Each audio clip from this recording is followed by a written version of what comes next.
Ladies and gentlemen, our first keynote speaker is Mr. Masaomi Koyama, Director of Ministry of Economy, Trade and Industry, METI, in Japan. The METI is a government organization in Japan responsible for energy conservation policy and EMAK's planning organizer, and also the sponsor of the Brazil-Japan Cooperation Project.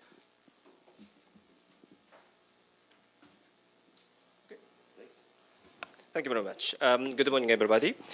First of all, I'd like to express my sincere appreciation for all the persons who are joining this meeting and who have been preparing for this meeting and who have been involved in this activity. My name is Masaomi Koyama, as introduced, Director, International Affairs, Energy Efficiency and Renewable Energy Department, Ministry of Economy, Trade and Industry. I'm very happy to be here, and it's very honor to have a chance to give a short presentation regarding the EMAK and Japan's energy efficiency policy. So the first is EMAK, but Mr. Benoit has already explained the EMAK, so very briefly I'd like to talk about the EMAK. The Energy Efficiency Management Action Network, EMAK, is a Japan-led activity under the IPEAK. This activity aims to promote improvement of energy efficiency and energy savings in the industrial and the commercial sectors, primarily through a network of policymakers and industry stakeholders, which already Benoit has explained in his video message. And the EMAK also contributes to work as a G20 Energy Efficiency Leading Program.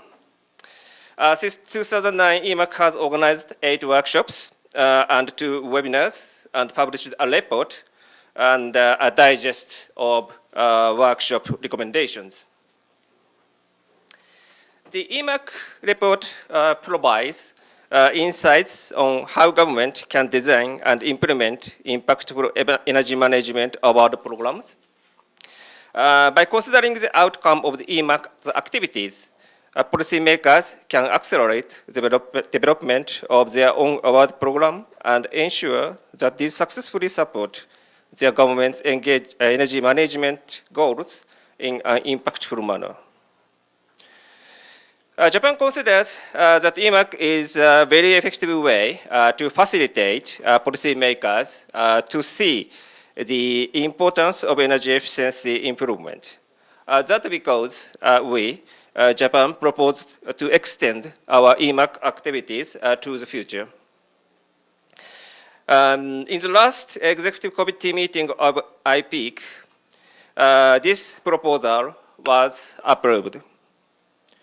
Reflecting the extension of EMAK, we will hold workshops, enhance cooperation and partnerships with other IPEAK task groups and international organizations. We also seek to identify options to overcome energy efficiency barriers, both at workshops and by sharing workshops outcomes and reports. So far, I have explained the essence of my presentation at the last IPEAK Executive Committee meeting. At the time when the extension of EMAK discussed, the Executive Committee of EMAK requested to Japan as a lead company of EMAK to report of today's workshop during the next Executive Committee meeting, which is expected to be held in March next year. So I will do it. So the outcome of this the workshop is very important, and I will report to the Executive Committee meeting of EMAK. So the next second part is our energy efficiency policy. This is the trend of the real GDP growth and the final energy consumption of Japan since 1973. The year first oil crisis happened. The GDP of Japan has grown continuously and 2.6 times in recent over 40 years, but the final energy consumption only 1.2 times. As shown at the bottom of the right-hand side, this figure, industry section is a good achievement in terms of the energy consumption. I mean the energy efficiency improvement, just 0.8 times. The other sectors, transport, residential, and commercial sectors, are not so. So the should be achieved more. This slide shows the same information as the previous slide, but the description way of the graph is different. The final energy consumption per real GDP is declining approximately 40% in recent 42 years. Okay.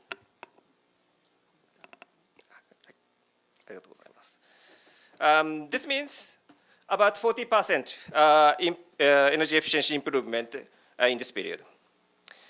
Such tremendous improvement of energy efficiency has been based on our energy efficiency policy, especially on the act on the rational use of energy, so-called Energy Conservation Act, together with various supporting tools, such as subsidies for research and development. This shows the basic framework of energy efficiency and conservation policy by sectors. I will speak the detail of the explanation of this slide, but there are two major ways to facilitate the energy efficiency by the government. One is the regulation, the other is economic incentives. The Act on the Rational Use of Energy, which was introduced in 1979 after the second oil crisis happened. It covers the energy consumption in industry, commercial and residential, and transportation sectors.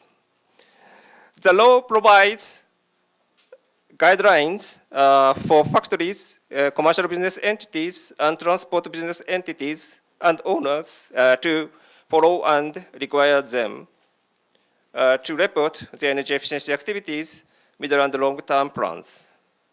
If their activities are not sufficient, necessary instruction and guidance will be made. For manufacturers of appliances and automobiles are required to meet the respective targets.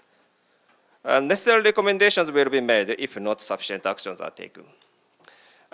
The law has three major features, which the framework, which requires business operators to annually measure their energy consumption and report it to the government. The second is the energy efficiency standards for buildings and houses. The third is the Top Runner program, which is applied to household appliances, equipment, and automobiles. This is just for your information, the history of the Act.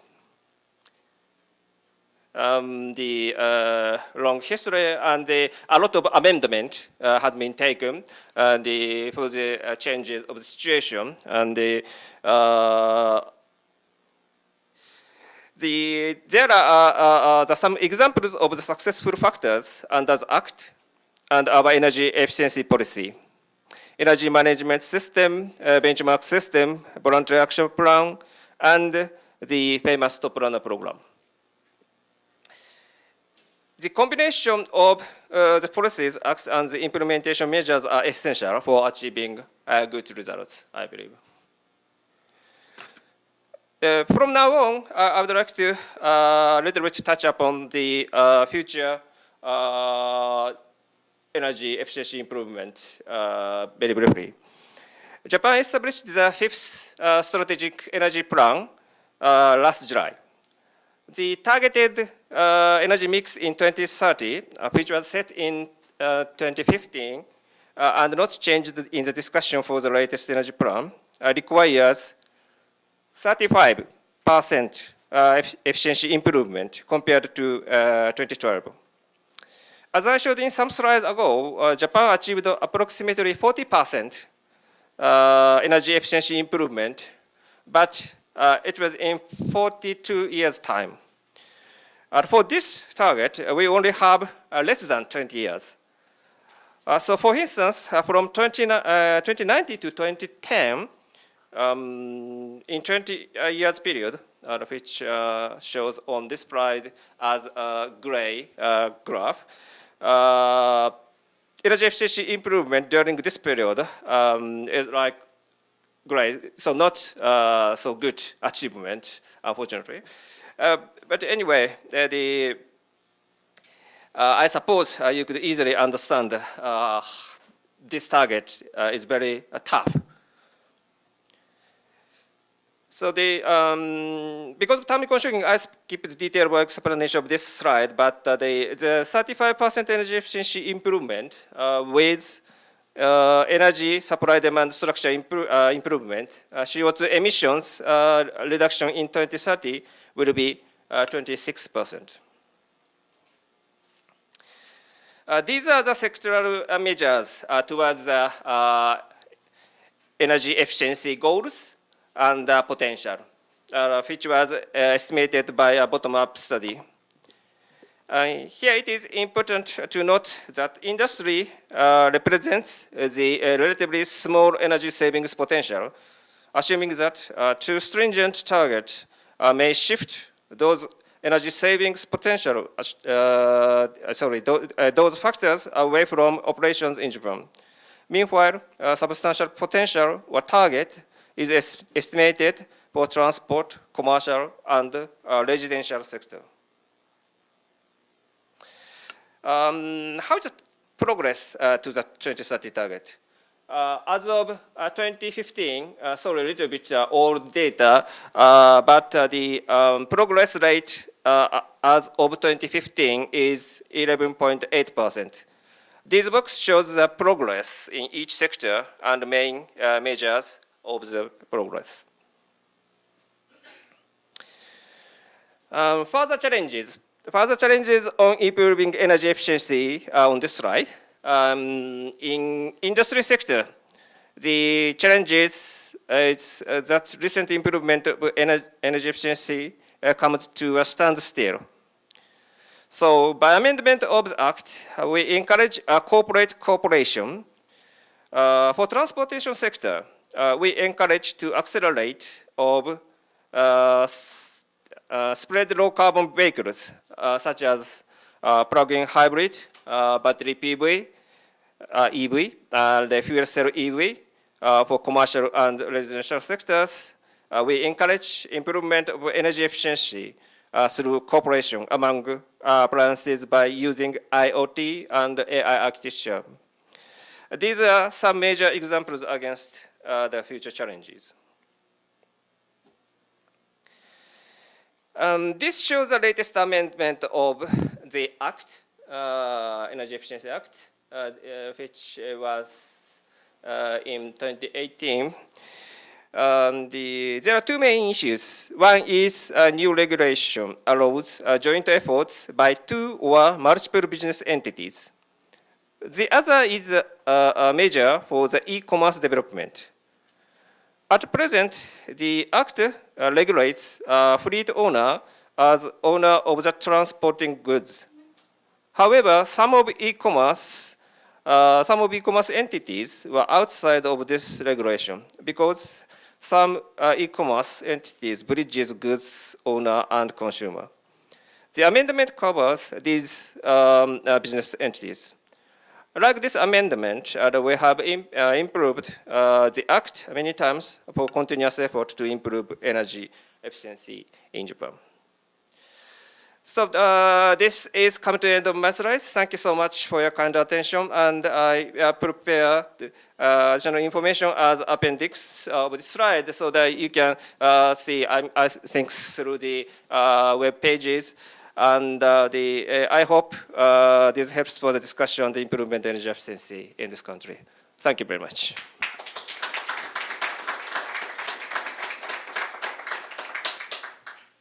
Thank you, Mr. Koyama.